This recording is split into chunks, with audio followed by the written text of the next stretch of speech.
souls. By our conditioning, let's just say somebody by conditioning has a tendency to become angry. Maybe you know somebody that has a tendency to become angry. So a recommendation for such person is practice forgiveness. Bhishma Dev says it right in Bhishma Parva section of Mahabharata. The antidote for anger is forgiveness. So you just practice forgiveness and practice forgiveness and practice forgiveness and practice, and that replaces the anger. Becomes second nature. Second nature replaces the conditioned nature, etc.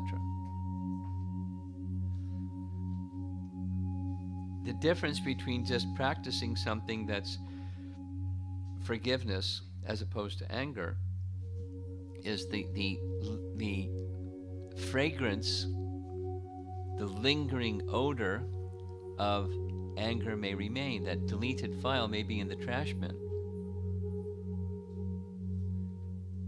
And due to offense, then it may go back onto your hard drive, and you access it, and it takes over your life again. So bhakti has the power to completely remove. So the practice of bhakti removes completely, even to the very root, such tendencies. That's the power of bhakti.